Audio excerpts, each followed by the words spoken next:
ಇವತ್ತಿನ ದಿವಸ ನಾವು 10 ದಿನಗಳ ಕಾಲ ಮಾವು ಮೇಳವನ್ನು ಏರ್ಪಡಿಸಿದ್ವಿ. ಇದು 10ನೇ ವರ್ಷದ ಮಾವು ಮೇಳ ಕೊಪ್ಪಳದಲ್ಲಿ. ಈ ಮೇಳವು 12ನೇ ತಾರೀಕಿಂದ 22ನೇ ತಾರೀಕು 10 ದಿನಗಳ ಕಾಲ ನಮ್ಮ ಕೊಪ್ಪಳ ತೋಟಗಾರಿಕೆ ಆವರಣದಲ್ಲಿ ನಡೀತಾ ಇದೆ. ಈ ಮೇಳದ ವಿಶೇಷತೆ ಏನಪ್ಪ ಅಂತಂದರೆ ಪ್ರದರ್ಶನ ಮತ್ತು ಮಾರಾಟ. ಪ್ರದರ್ಶನದಲ್ಲಿ 200ಕ್ಕೂ ಹೆಚ್ಚಿನ ಮಾವಿನ ತಳಿಗಳನ್ನು ನಾವಿಲ್ಲಿ ಪ್ರದರ್ಶನಕ್ಕೆ ಇಟ್ಟಿದ್ವಿ. ಇಲ್ಲಿ ಮುಖ್ಯವಾಗಿರ್ತಕ್ಕಂಥದ್ದು ಮಿಯಾಜಾಕಿ ಜಗತ್ತಿನ ದುಬಾರಿ ಮಾವು. ಜಗತ್ತಿನ ದುಬಾರಿ ಮಾವು 2.5 ಲಕ್ಷ ರೂಪಾಯಿ ಕೆಜಿ ಇರ್ತಕ್ಕಂಥದ್ದು. ಈ ವರ್ಷ ನಮ್ಮ ರೈತರೇ ಅದನ್ನು ಇಲ್ಲಿ ಬೆಳೆದಿದ್ದಾರೆ. ಕಲ್ತಾವರ್ಕೆಯಲ್ಲಿ ನಾಗಪ್ಪ ಬಗನಾಳ್ ಅಂತೇಳಿ.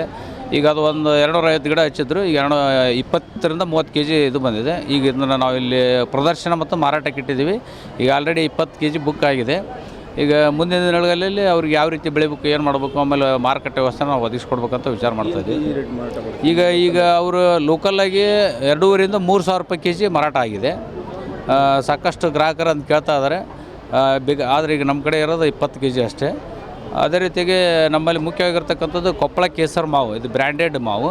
ಇದನ್ನು ನಮ್ಮ ಇಲ್ಲಿ ಮೇಳದಲ್ಲಿ ನಾವು ಮಾರಾಟ ಮಾಡ್ತಾಯಿದ್ವಿ. ಇದರದ ರೇಟ್ 100 ರೂಪಾಯಿ ಕೆಜಿ ಇಟ್ಟಿದ್ವಿ. ಅದೇ ರೀತಿಯಾಗಿ ಅಲ್ಫಾನ್ಸೋ, ದಶೇರಿ ಇವನು ಸಹ ನಾವು ಮಾರಾಟ ಮಾಡ್ತಾಯಿದ್ವಿ. ಮತ್ತು ಬೇರೆ 12ಕ್ಕೂ ಹೆಚ್ಚಿನ ತಳಿಗಳನ್ನು ಇಲ್ಲಿ ಮಾರಾಟ ಮಾಡ್ತಾಯಿದ್ದಾರೆ. ಉಪ್ಪಿನಕಾಯಿ ಮಾವು ಸಹ ಇಲ್ಲಿ ಮಾರಾಟಕ್ಕಿದೆ. ಈ ವರ್ಷ ನಾವು ಮುಖ್ಯವಾಗಿ ರೆಡಿ ಟು ಈಟ್ ಶೇಖರಣೆ, ಅಂದರೆ ಶೇಖರಣೆಯನ್ನು ರೆಡಿಮೇಡ್ ಮಾಡಿಕೊಡ್ತಕ್ಕಂಥದ್ದು ಒಂದು ವ್ಯವಸ್ಥೆ ಮಾಡಿದ್ದೀವಿ. ಅದನ್ನು ಸಹ ಗ್ರಾಹಕರು ಇಲ್ಲಿ ಖರೀದಿಸಬಹುದು. ಆಮೇಲೆ ಬೇರೆ ಬೇರೆ ರೀತಿಯ ತಳಿಗಳನ್ನು ಸಹ ನಾವು ಇಲ್ಲಿ ಪ್ರದರ್ಶನಕ್ಕೆ ಇಟ್ಟಿದ್ದೀವಿ. ತುಂಬ ಚೆನ್ನಾಗಿದೆ ಸರ್. ಯಾಕಂದರೆ ನಮಗೆ ಅಲ್ಲಿ ಇಲ್ಲಿ ಮಾರ್ಕೆಟ್ಗೆ ಹೋಗಿ ಬಿಸಿಲೆಲ್ಲ ಅಡ್ಡಾಡಿ ತಗೊಂಬರೋಕ್ಕಾಗಲ್ಲ.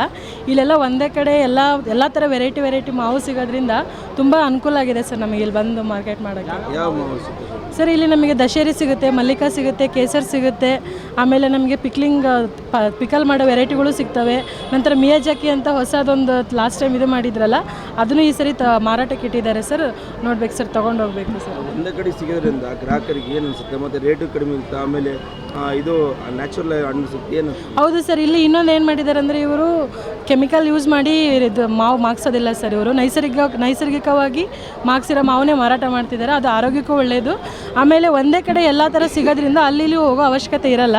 ನಮ್ಗೆ ಒಂದು ಕಡೆನೇ ಎಲ್ಲ ಅನುಕೂಲ ಆಗುತ್ತೆ ಸರ್ ತರೋಕ್ಕೆ. ಇನ್ನೊಂದು ಕಡೆ ರೈತರಿಂದ ಗ್ರಾಹಕರಿಗೆ ನೇರವಾಗಿ ಮಾರಾಟದಿಂದ ಕಡಿಮೆ ಬೆಲೆ ಸಿಗುತ್ತೆ. ಹೌದು ಸರ್. ಈಗ ಏನಾಗುತ್ತೆ ಅಂದರೆ, ರೈತರ ಕಡೆಯಿಂದ ತೊಗೊಂಡು ಅದನ್ನು ಹೆಚ್ಚಿನ ದರದಲ್ಲಿ ಮಾರ್ತಾರೆ ಸರ್. ಇಲ್ಲಿ ಅವರು ಯಾವ ಥರ ಅವಕಾಶ ಮಾಡಿಕೊಟ್ಟಿದ್ದಾರೆ ಅಂದರೆ, ರೈತರೇ ತೊಗೊಂಬಂದು ಡೈರೆಕ್ಟಾಗಿ ಮಾರುಕಟ್ಟೆ ಮಾರೋದ್ರಿಂದ ಅವ್ರಿಗೆ ಒಳ್ಳೆ ಲಾಭ ಸಿಗುತ್ತೆ ಸರ್. ಇದರಿಂದ ದಲ್ಲಾಳಿಗಳು ಮಧ್ಯವರ್ತಿಕೆಗಳದ್ದು ಕಾಟ ಇರಲ್ಲ ಸರ್ ಇಲ್ಲಿ. ಗ್ರಾಹಕರಿಗೆ ಖುಷಿ ಆಗುತ್ತೆ. ಹೌದು ಸರ್. ನಮಗೆ ಮಾವಿನ ಹಣ್ಣು ನೋಡಿದ್ರೇ ಖುಷಿ ಆಗ್ತಿದೆ. ಹಾಗಾಗಿ ಅದರಲ್ಲಿ ಮತ್ತೆ ತುಂಬ ವೆರೈಟಿ ಮಾವು ಇಟ್ಟಿರೋದ್ರಿಂದ ಇನ್ನೂ ಖುಷಿ ಇದೆ ಸರ್. ಎಲ್ಲ ಥರನೂ ರುಚಿ ಮಾಡ್ಬೋದು ಅಂತ.